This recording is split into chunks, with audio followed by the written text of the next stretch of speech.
we're not. We'll give everybody a minute or two. There we go.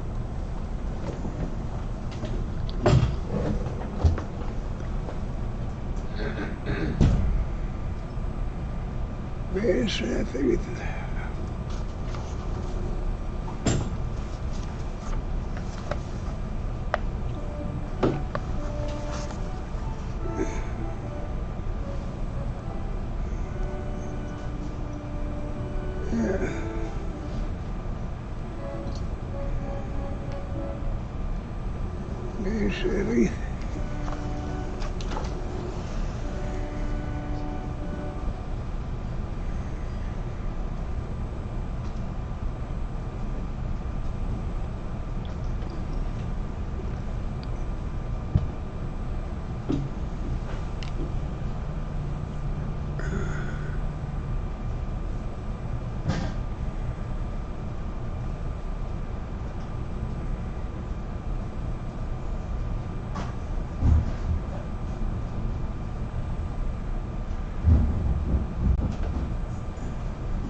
Runs away, isn't he? Yeah, runs away. Yeah. Did they go skiing? They drove down to Florida. Oh, yeah, to his sisters. Yeah. Oh, good. Well, because I was going to say, in the mountains, this is the worst weather for skiing. Yeah. What do you say, how she's doing? Yeah, how's she doing? I don't know an update. I know back a few months ago when they went and visited, she was really having a hard time. Like, she hadn't seen anybody for 6 months. Yeah, that's been my brother's wife had a stroke right after the holiday. And anyhow, she's in the nursing home, and he can't get in to see her. It's yeah, it's awful. That's ridiculous. I mean, I can see limiting number and controlling. I mean, I understand that, but when you start, neither he nor Liz, their daughter, who's back here, Allison's in Flagstaff, but I don't know. I think my opinion is, as you know well from last year, I think the whole thing's overdone. It ain't the Black Plague. A third of Europe, I get it. That was real. 2 million in a world of 7 billion, the numbers aren't there. That sounds cold, I know, but yeah, you can't. All right. We're going to begin because Besarith, which is the title, as you might remember, of Genesis. It's also the opening line. I'm going to read a fair section of Fox's translation. He translated directly from the Masoretic text. That's not to infer other people haven't, but rather to say that people like Ephraim Spacer assembled a whole number of texts and interpretations because they had a different mandate.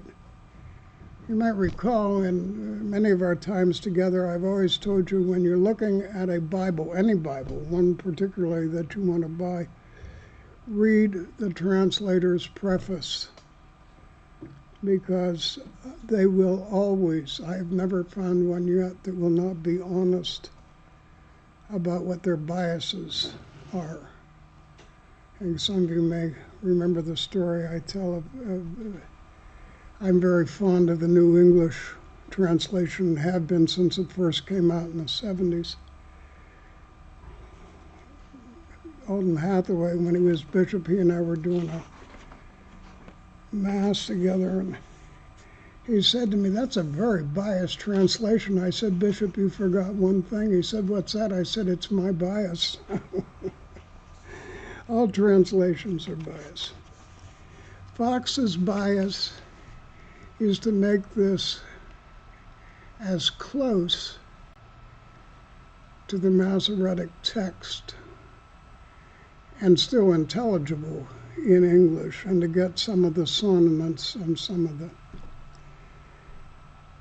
Part of the reason I want to do that is because these scriptures, Torah as a whole, and particularly parts of the what's often referred to as prehistory, the first 11 chapters, 12 begins the story of Avram, played an important role in the early church's understanding of who Christ was and what Christ did. You cannot read the prologue to John's Gospel without realizing that new creation played an important understanding in the church's understanding of the age-old question, saved from what to what? And so we start. You can follow in any translation that you might have, or you can simply just listen. At the beginning of God's creating of the heavens and the earth, when the earth was wild and waste, I might just parenthetically say that Spacer contends that's an henditas and should be translated a formless void. Darkness over the face of ocean, rushing Spirit of God hovering over the face of the waters. God said, "Let there be light," and there was light. And God saw the light, that it was good. And God separated the light from the darkness. And God called the light day, and the darkness he called night. And there was setting, and there was dawning one day. And God said, "Let there be a dome amid the waters, and let it separate waters from waters." And God made the dome, and separated the waters that were below the dome from the waters that were above the dome.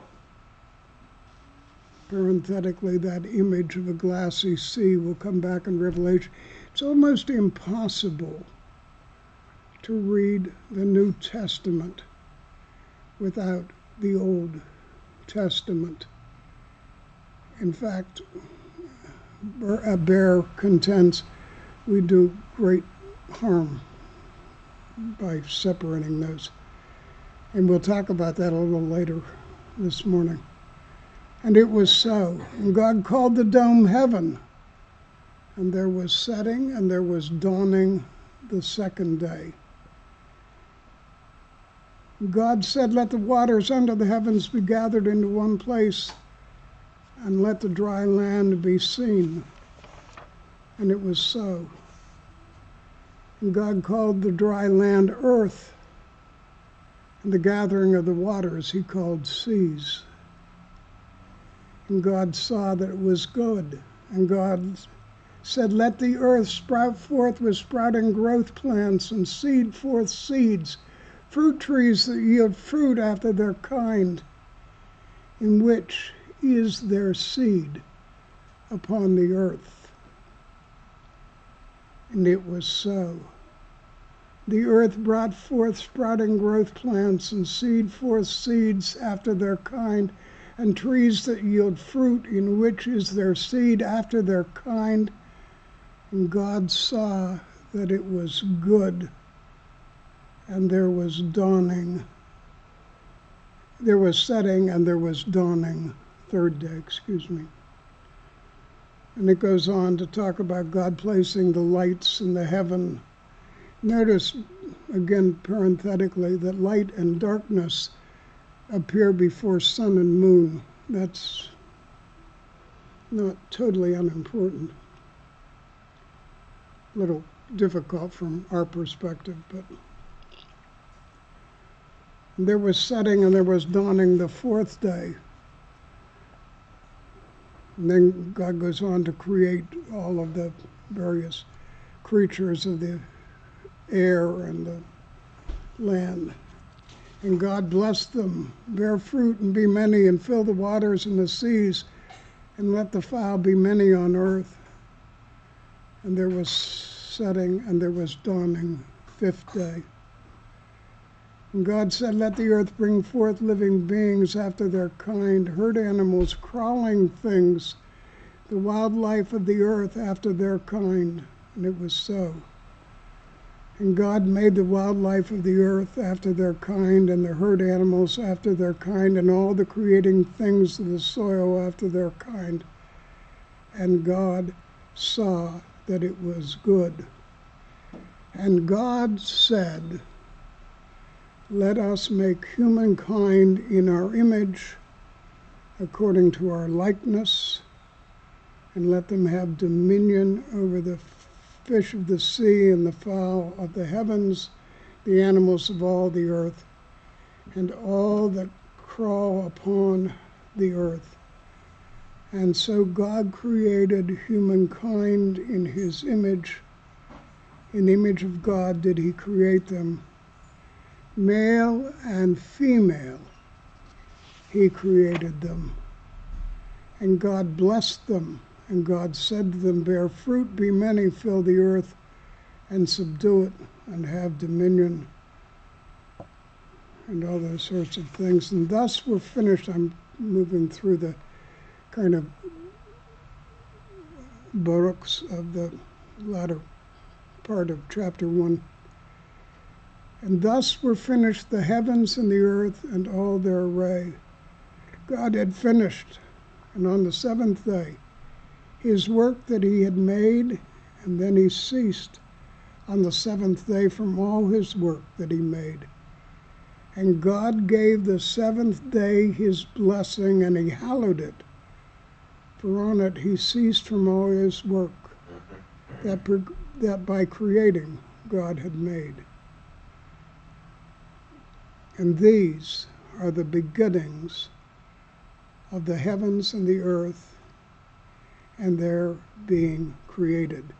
That ends the first half of verse 4 of chapter 2. One of the characteristics of Genesis in general, and the kind of peace source in particular, is the begots. And those are more important than you might think, although we're not going to spend a lot of time on them individually, but rather what purpose they serve.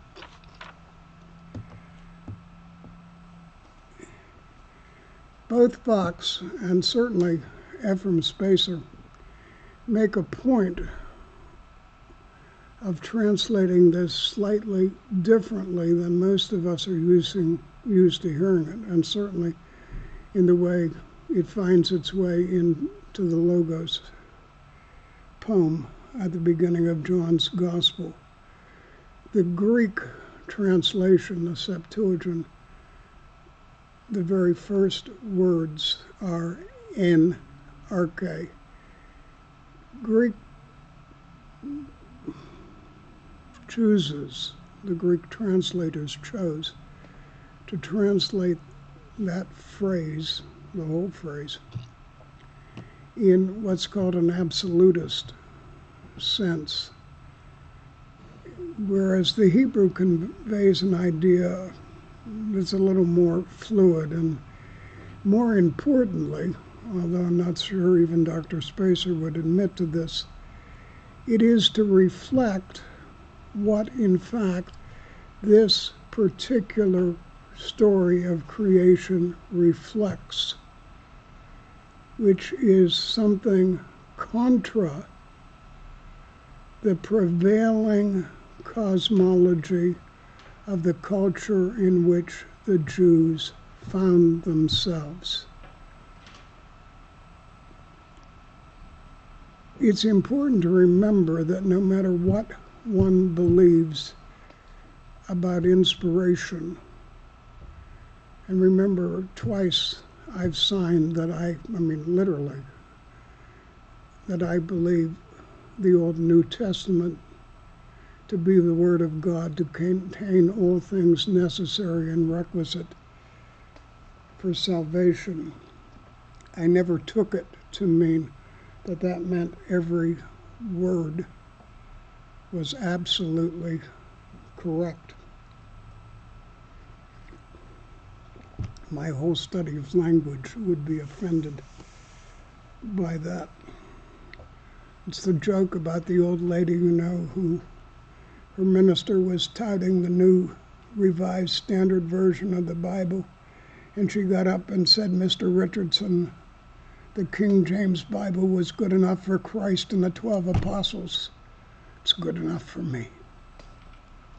So it simply doesn't work that way, although all translations build upon one another.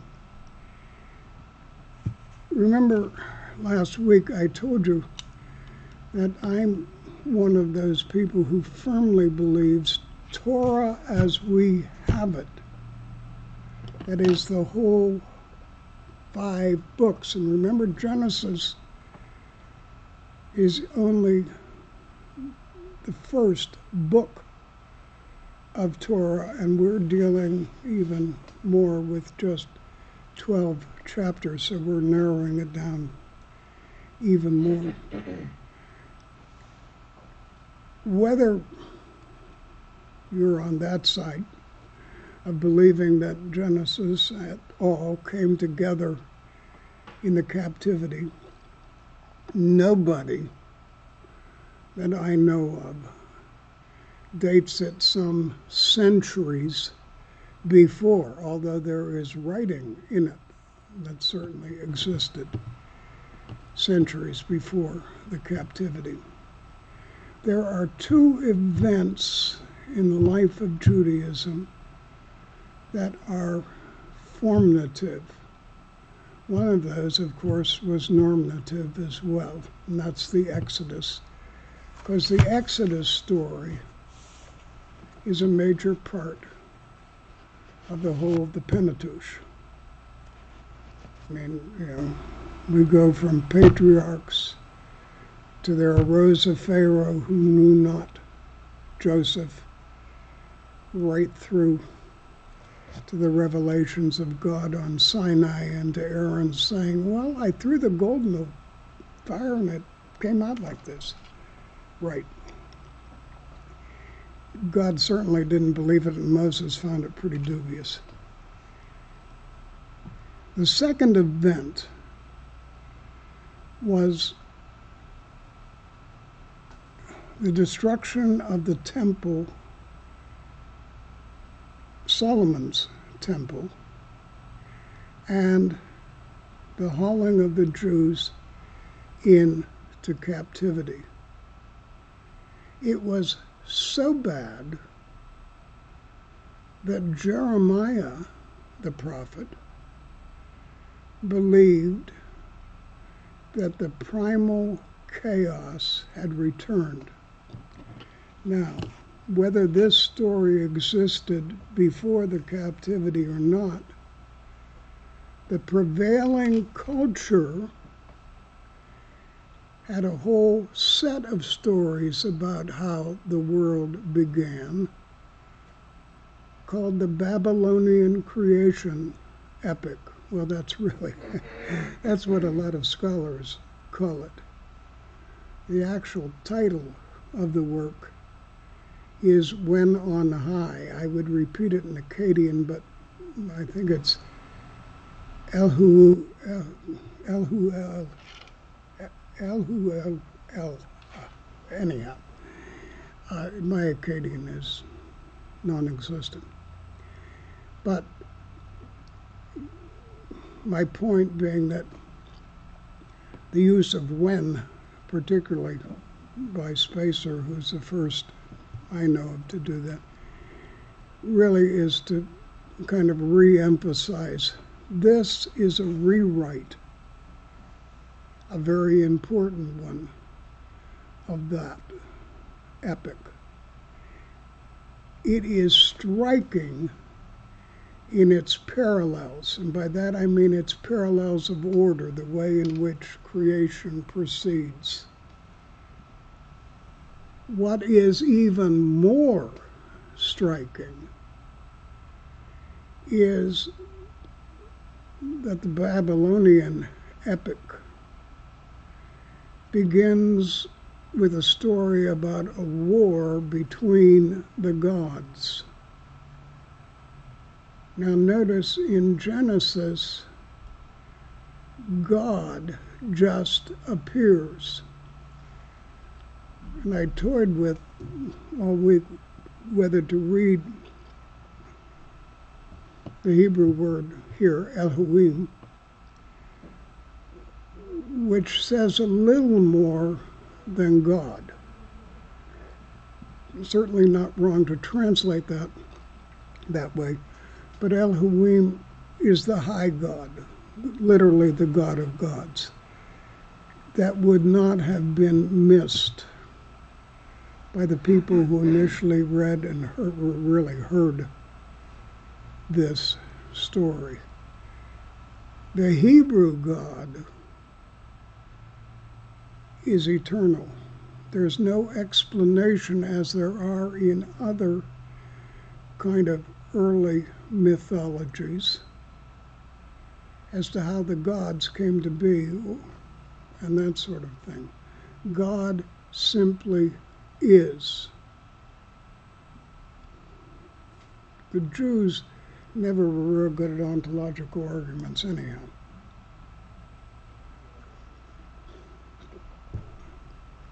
And God calls order out of chaos,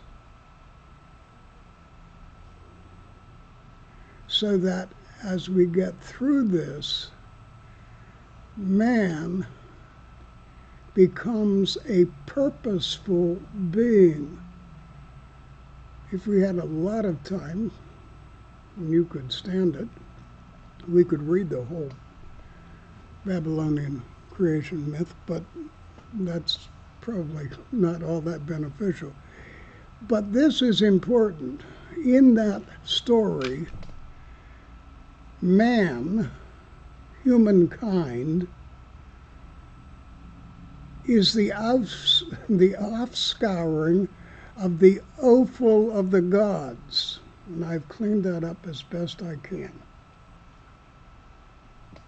Only kings and priests have a reflection of the deity that is starkly different than this story of creation, in which God intentionally makes man. Fox, like many others, has translated the plural pronoun. Spacer, when he does it, uses the singular. He's probably more correct, but then his Hebrew was better than Fox's, mine, or most people I know. It's simply a grammatical thing.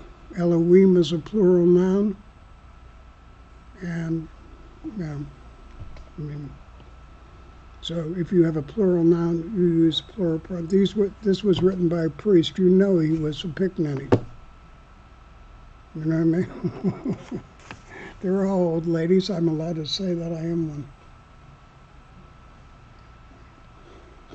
So, here's a people who are captive in a culture with a very different understanding about their position in the world. I mean, ultimately, religion is not about how you feel or what. In fact, the matter is a term we shouldn't use. Ultimately, true religion is about how you view the world. If it isn't the lens through which you view the world, then it may be a lot of things, but it is not true religion.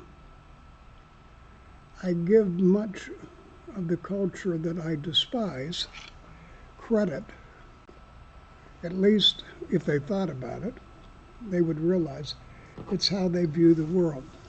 I want to read you something from N.T. Wright. I told you last week I'm laboring through his history and eschatology, which was written out of the Gifford lectures that he gave.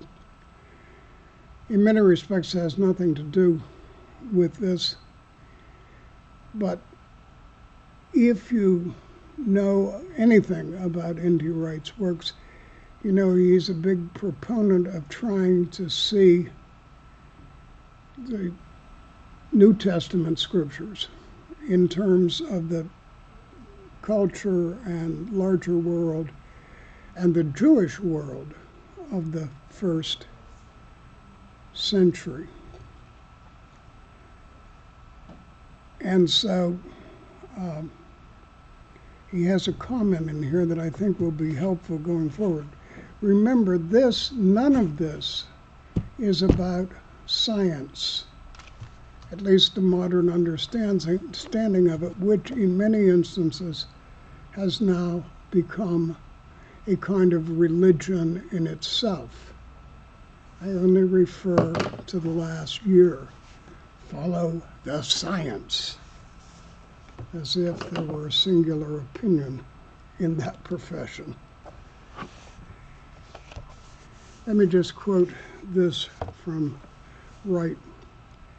Let me once more head off one obvious objection, only now more explicitly. Surely someone will say, you don't expect us to adopt a first century worldview. You can, in the case of this course, substitute 6th century BC, although they weren't as far removed as we are perhaps from all of it. We live in a new day. We have electric light, modern medicine. Yeah. We are post-Copernicus, post-Darwin, the poster children of the postmodern world.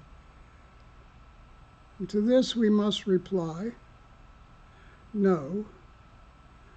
We live within a revived and no doubt modified form of Epicureanism. And by that he means that man and God live in separate spheres. This is an atomistic, if you're familiar with Epicurus, it wasn't so much eat, drink, and be merry as you're on your own. Epicurus was a confirmed atheist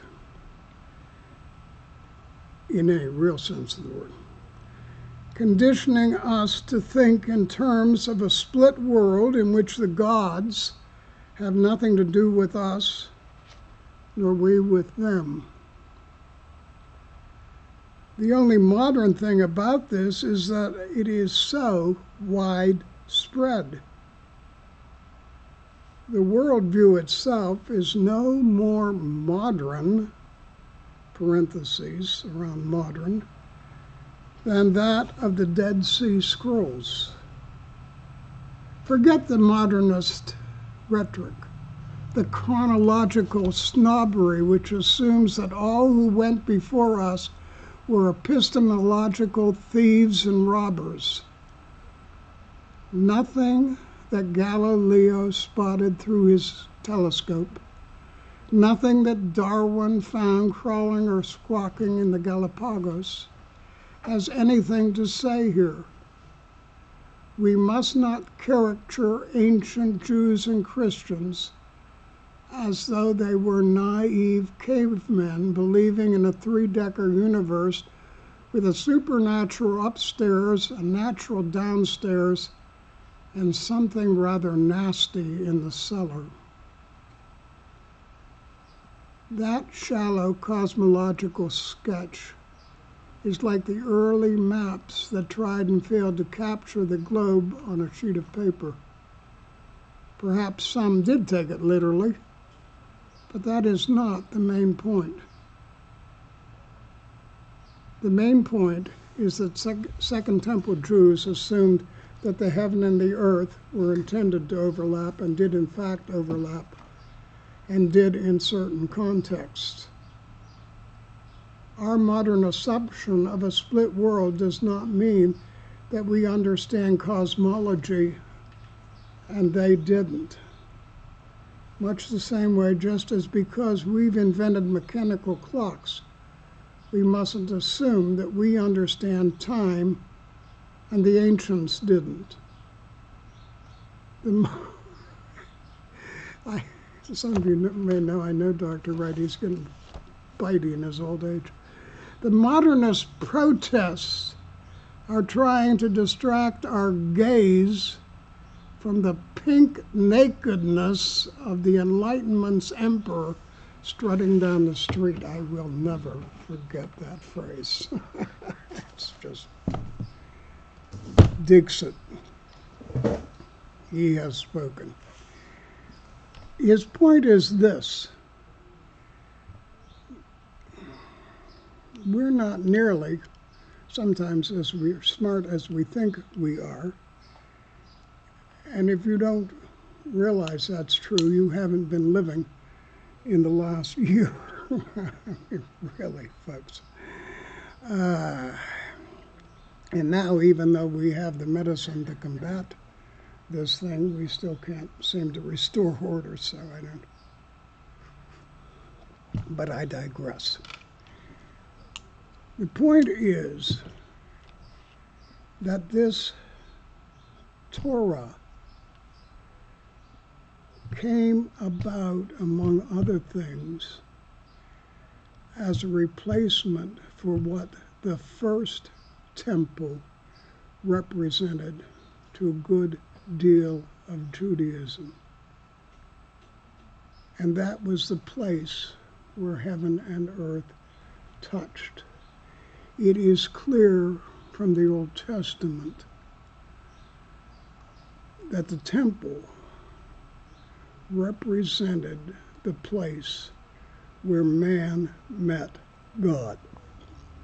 That is part of temple theology in all of the ancient world. And the last thing to go into any temple when it was built was the image of the god. Does any of this start to make sense? And on the sixth day, God said, "Let us make man in our image."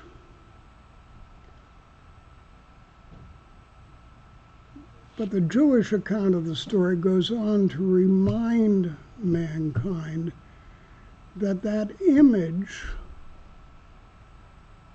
is vocational and functional. Jews don't do ontology. Why? There's no is in the language. And it is impossible to speak of isness if there's no is. Not to speak of the fact that the only thing I learned about the pre-Socratic philosophers in Greece, all of which are ontological arguments, is not means other than. If you can keep that in mind, you can get through all that nonsense. But the Jews are very practical people. They hold that being made in the image of God is being given dominion and power. That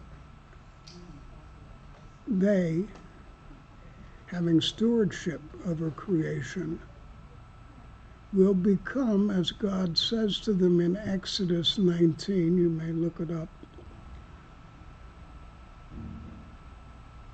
I make you a nation of kings and priests. That will repeat in 1 Peter in the New Testament.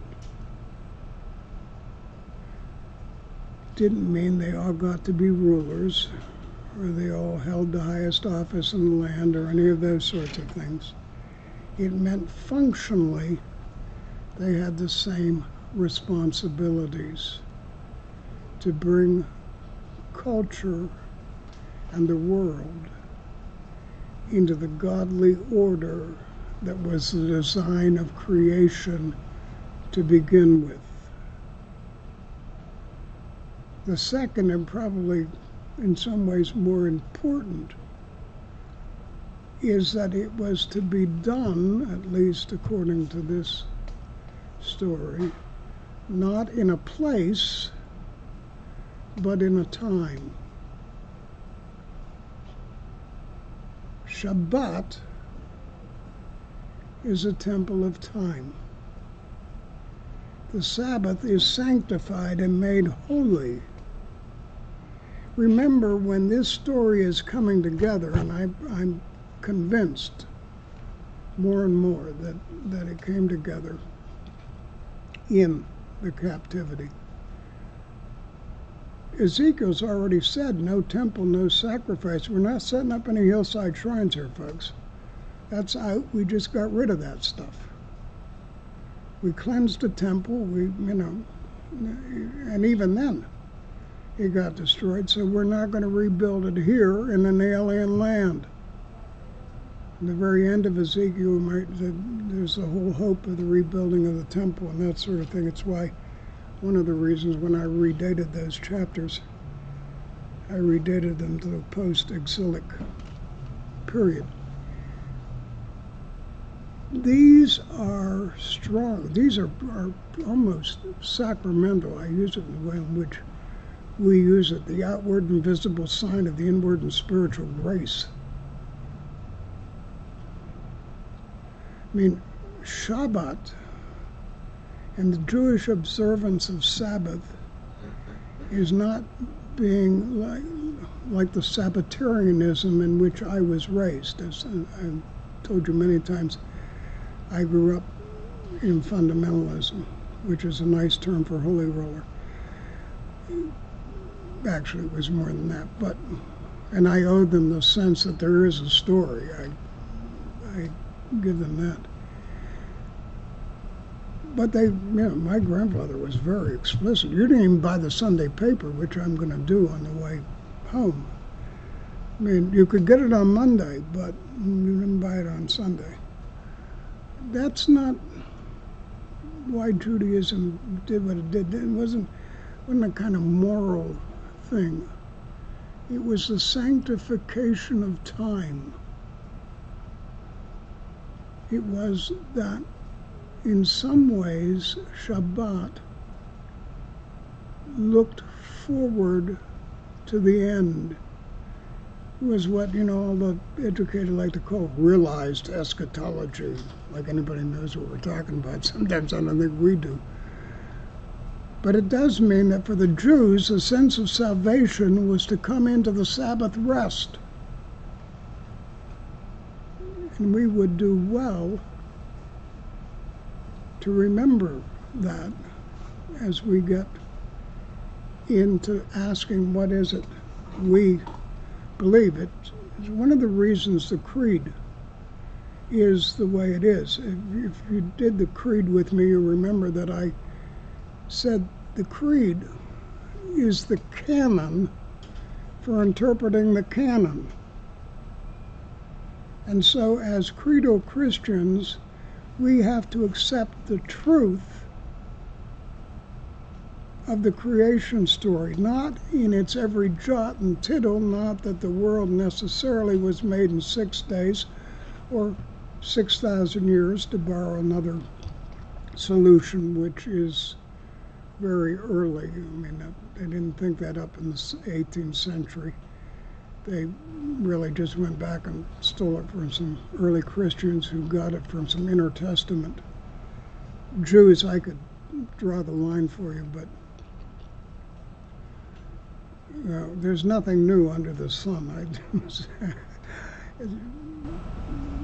Wright's rant about the Epicureans is the only thing that's worse are all the Platonists in Christianity. I mean, it's almost overwhelming. So this is, God calls the order into existence. It's as meaningful as any other story of creation. I'll end with this story of my own. It's a true story. When I was rector of St. Francis in Somerset, we had a little group of local clergy that got together once a month on Wednesday mornings, on Wednesdays at 6 a.m., because it's country. I had a weekday mass, and when that was finished, 3 of my colleagues and myself would get together in what we very quickly dubbed the Holy Club in honor of John Wesley. And it was just kind of, it was like being a minor chapter. I don't know how else to describe it. It was a group that could share and hold each other accountable and lift each other up, and kind of, if for anybody who's been in Cursillo, a reunion group. One of those gentlemen who was in it was a Methodist person who had a master's in chemistry, among other things, and a D-Min as well, come to think of it. And I had just finished Mass, and we were going into the dining area, into the parish hall for coffee and whatever. And Art said to me, I have a terrible time when I celebrate communion with angels and archangels and all the company of heaven. Now, Art was a very fine scientist, and he had just given me, about a week and a half before, Hawkins' A Brief History of Time, which for yours truly is a real wade. And because I'm certainly not a physicist. And I said, Art, do you believe this stuff that Hawkins? Oh, he said, he's cutting edge. You got to understand, Terry, this is good stuff. I said, in other words, you believe him? Oh, yeah. I said, you have trouble with angels and archangels and all the company of heaven? I mean, come on. People tie themselves around all sorts of things that are far more fantastic than anything you'll find in the Bible. In fact, given that the Jews had a pretty earthy spirituality, most of it's well tethered in. It is a belief, however, in a God who is concerned about his creation, who not only brings it into existence, but cares for it and tends to bring it to a happy end, to his own completion. We'll see as we go on through these narratives. There's no fiery end. God already ended it once and said he'd never do it again. So we're done. It's 10. We're very close to it. We're going to pick up with a second story of creation and probably go right in to the fall, because 2 and 3 are all by the same hand and inseparable. So we'll look at chapters 2 and 3. If you have any questions, hold them till next week, and I'll try to deal with them. Okay, we're off.